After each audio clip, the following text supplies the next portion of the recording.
Hi everybody, welcome back. Before we talk about what I want to talk about today, I want to show you a clip. It's from Nadatha from earlier today and Bri. But they're not talking to each other. Just so you know, Nadatha has a video clip of Bri, and I want to talk about that. The downside to true crime being discussed on social media is, unfortunately, you find people like this who are quote-unquote covering these cases, but in all reality, they're just exploiting them and using them as a cash cow. Nina, the bully influencer, and GypsyRose Knows Nothing have been going live together and discussing these FOIA requests that have never been seen before. Well, lucky for me, probably not for them, I got my hands on those today, and not to my surprise, because these women have no integrity, they have been lying and manipulating the content that's in those documents. And look, don't take my word for it. Join my live and see it for yourself. So Bri says she has the FOIA documents as well. Everybody knows that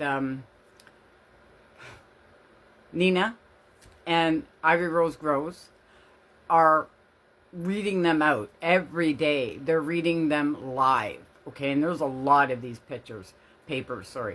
I looked at some of them, but the writing was so small that in order for me to read it, I have to blow up my screen and then downsize it so I can see where I was and then blow it up again. You know what? It's too much trouble for this old lady, so we're just going to go by what other people say, okay? But anyway, Bri says that she got these documents and she's going to prove what... why do I keep wanting to call her Nadine? She's going to say that Nina and GypsyRose Grows are lying about what's in the documents. Now, the problem with this is, this is where it gets me.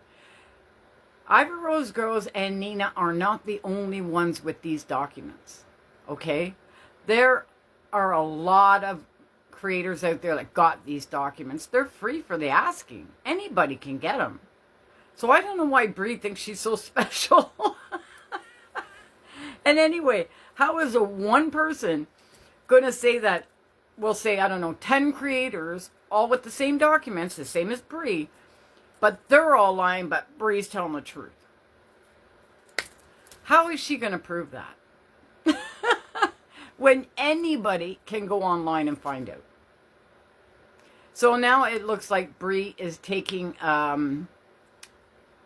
a chapter out of Gypsy's book when it comes to lying. It's like, we'll just gaslight them and everybody will just believe it, and, we're back where we were. But no, for Bri to be doing what she's doing about these papers is wrong. It's because it's not only that what she's doing with the papers is wrong, which is lying about them, but telling followers lies. And they're so blatantly in your face lies, because anybody can get these papers. You can get them if you want. I'm watching Morgan Elena. Sorry. I don't know what's wrong with my tongue today. I want to name everybody new names for some reason. But Morgan Elena, she has it written in the description under her name, where you can get the documents yourself if you want to read them. If you've got good eyes, go for it. I don't, so we're not. But how can she tell you what you're reading in your face a lie? Because what is it? The papers that you got were a lie and the ones that she got were true? I don't know how people in that camp think, okay? This is what gets me about these people. I don't know how they think. Do they all think that we're just floating around on, a one cell in our brain kind of thing? And that they're way smarter than the rest of us? They're just, sorry. They're certainly not proving it. They're not proving it. If anything, they're proving how one cell they are. You know what I mean? Like, just for her, when I heard her say that, I had to laugh. I thought it was funny. I thought, That's like, you know, everybody's got the same newspaper, but you're going to tell them that yours is the truth and the ones they're all reading are lying. I don't know. It just struck me funny. I had to bring it up because it was so stupid. And, you know, Bri's not the, you know, she's not the sharpest knife in the drawer. We all know that, right? But doing that is taking, it's literally ripping out a pitch out of Gypsy's book. She's pulling a Gypsy. Gypsy is now turning Bri into herself. So I guess when she doesn't want to lie anymore and she's tired about it, well, just give it to Bri and Bri can lie for me. That's what it seems like. You tell me if that's what it seems like to you, okay? Now I'm going to show you another clip. And this one is of Ken and Gypsy talking. And I'm guessing it's about just around the time that he moved into the new house. So I guess he's already there, but I'm not sure yet. Because they're just talking about baby stuff. So they're not really talking about the house. But they're in the house, okay? So I guess they're moved in, right? Well, apparently it's just him. It's just him. She still lives in Cutoff. Yeah, right. We're not going to fall for that one either. I'm sorry. Her P.O. can fall for it all he wants. But we ain't falling for it. We know she's living in the big house with Ken. We know she is. So anyway, listen to this conversation. At that dinner that he had where he was forcing octopus down her throat. Mind you, I didn't really care about that. It's just the principle of the thing. It's just the principle of the thing. And this video does the same thing. It's just the principle of the thing. So he's telling her she doesn't need a rocking recliner to breastfeed the baby when she can go on the floor and breastfeed the baby. I like to ask Ken one thing. Who's paying for the house? I'm waiting. Still waiting. Yeah, that's what I thought. You don't tell... If you're... I'm not saying it's because of these guys, because I don't like either one of them, okay? But I'm just... Put yourself in their shoes for 1 minute, okay?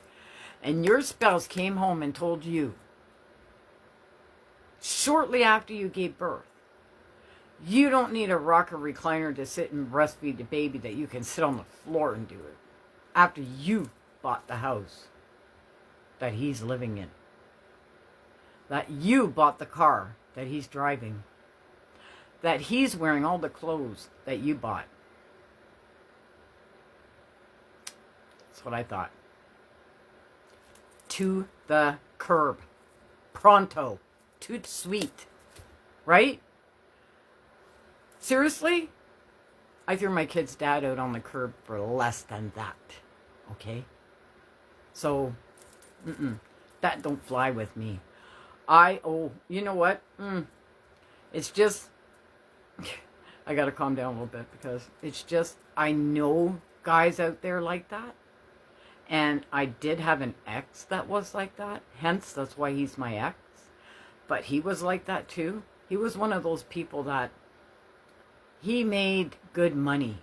Okay? He really made a good salary. And I was working probably for minimum wage, but I was working just as hard as he was, if not harder. Okay? His parents had gifted us an old kitchen table set. All right? And his mother went ahead and painted the chairs like purple and white. Yeah. Anyway, we had that table set for a good, 4 or 5 years, and we bought a house. And I'm like, oh, good, I get to buy a new table set for my house. Well, no, because there's nothing wrong with the old one. Yeah, exactly. And this thing was like 1980s style. Like a farmhouse kitchen kind of thing.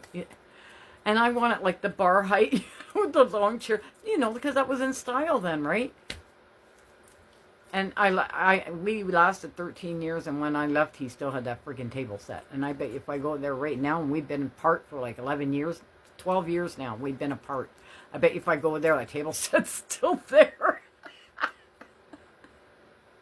Anyway, all right, guys, like and subscribe, please. And, I don't know, share this video, please. Everything in this video is my thoughts, opinions, and or alleged. Bye, guys.